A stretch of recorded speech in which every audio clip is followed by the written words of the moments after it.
Nothing can happen in this country without energy. That's how fundamental it is. We currently don't have enough power even for an 8-hour economy, so to speak.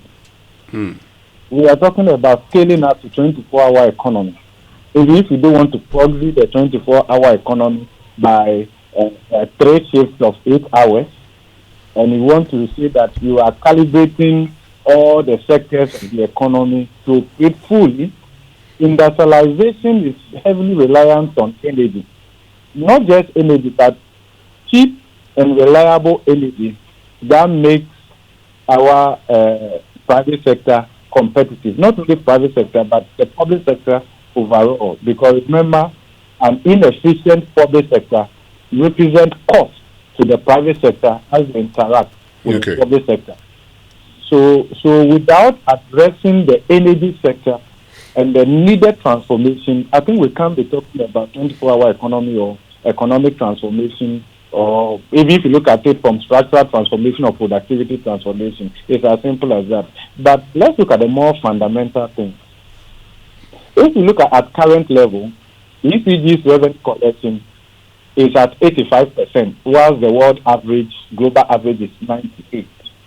When it comes to losses, ECG's losses is as high as 28%, while the global benchmark is between 10 and 15%.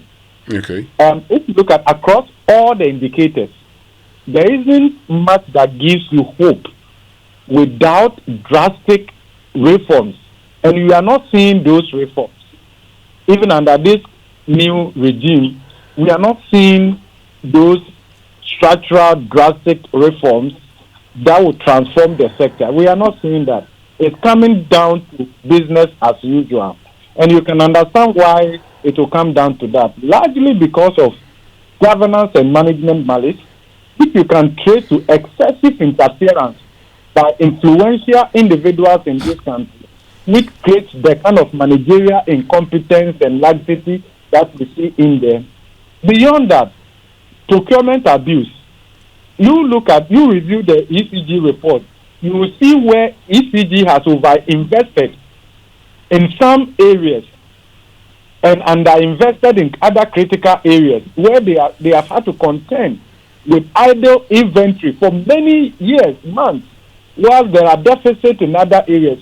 Those idle investments represent locked up funds that could be recycled into other critical areas of ECG. And the reason you have this idle investment or over-investment is because of the procurement economy that we have created within some of these state-owned enterprises that benefit powerful people in this country, politically exposed. Let's put it that way.